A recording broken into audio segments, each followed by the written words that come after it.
दोस्तों, आज मैं बात करने जा रहा हूं कि सूखी खांसी आने पर तुरंत क्या करना चाहिए, जिससे गले की जो खराश है या खांसते खांसते ब्लड आ जा रहा है तो कैसे उसे ठीक करें और कुछ ही समय में ठीक करें। सूखी खांसी आने पर सबसे पहले क्या होता है ना कि गले की जो कफ है वो कफ जम जाती है और खांसते खांसते आदमी बेदम हो जाता है। कभी कभी ऐसा होता है कि खांसते खांसते चेहरा दम बिल्कुल लाल हो जाता है और ऐसे में हम दवाई का भी सेवन करते हैं जिससे कोई फ़ायदा नहीं होता है। तो आज मैं ऐसे घरेलू नुस्खा लेके आया हूँ जिसके करने से आपको तुरंत 5 मिनट में ही राहत मिलेगा। तो आपको करना क्या है, सबसे पहले चलते हैं मैं नुस्खे के बारे में। तो मेरा चैनल है ऑल इन वन सेहत।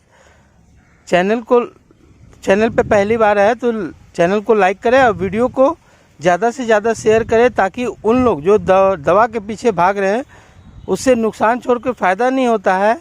और इस नुस्खा को करेंगे, दवा जो भी बनती है ना यही सब चीज़ से बनती है जो आज मैं बताने जा रहा हूँ। तो आप ये देख रहे हैं बिल्कुल स्पष्ट, इसमें कांटे लगे हुए हैं। ये देखिए, इस तरह से मिलते जुलते आपको एक सम्मी का भी पेड़ आता है, वो आपको नहीं लेना है। ये आप देख रहे हैं, बिल्कुल बारीक से देख लेंगे। ये इसको हम लोग बोलते हैं बबूर के पेड़ के है। बबूर के पेड़ के पत्ते ले लेना है। इस तरह पेड़ के आपको पत्ते ले लेना है जिसमें कांटे लगे हुए। इस ध्यान रखें, इस पेड़ की ये खासियत है कि इसमें कांटे लगे हुए रहते हैं, बहुत बारीक कांटे। इसको तोड़ना भी आपको बहुत बारीक से है। ये जो पत्ते हैं ना, इस पत्ते को आपको तोड़ लेना है। कम से कम थोड़ा सा, एक डोंगी कम से कम 2 से 3 डोंगी आपको तोड़ लेना है। इतने बड़े बड़े आपको 2 से 3 डोंगी आपको तोड़ लेना है।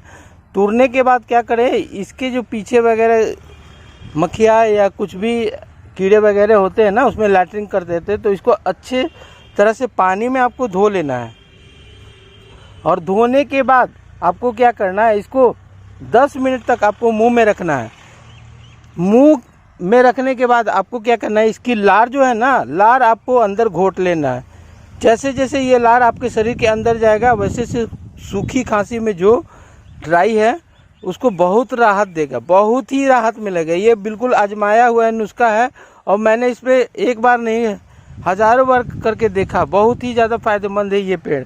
लेकिन ये जंगलों में ही मिलता है, सड़क के किनारे आपको आसानी से मिल जाएगा। तो इसको हम लोग बोलते हैं बबूर की पेड़। इसकी जो टहनी होती है, बबूर की छाल है, वो दांतों के लिए भी बहुत ज़्यादा लाभदायक है। अगर पायरिया की शिकायत है तो आप इससे दातून करेंगे तो आपको ज़्यादा लाभ हो। तो इसको आपको लेने के बाद जब भी आप ये 5 ऐसे डोंगी 5 डोंगी लेंगे और मुंह में चूसेंगे, कम से कम 10 मिनट आपके मुंह में ये लार की तरह अंदर जाना चाहिए। जैसे जैसे ये जाएगा, और ध्यान, जब चूस ले तो उसके जो पत्ते बचे हैं ये आंवला के स्वाद के जैसा लगेगा, मीठापन लगेगा चूसने में। ये मीठा टाइप का है, ये मीठा लगेगा आपको, मीठा में चूसने में जैसा लगेगा, लग रहा है कि जैसे।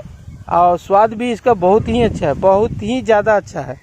इसको आप ज़रूर इस्तेमाल करके देखें और कमेंट करके हमें ज़रूर बताएं। चूसने के बाद जब ये आप पत्ते चूस लेंगे तो उसको आप जो बचा है उसको निगल लें। निगलने के बाद आपको आधा घंटा या 1 घंटा कम से कम कुछ भी ना खाए, यहाँ तक कि पानी भी आप नहीं पीना है, तभी ये ज़रूरत से ज़्यादा फायदा कर रहा है। अन्यथा अगर कुछ और खा लेंगे, इसका जो पावर है वो कम हो जाएगा। तो वीडियो पे सब्सक्राइब जरूर कर दें। धन्यवाद दोस्तों। जय हिंद, जय भारत, वंदे मातरम।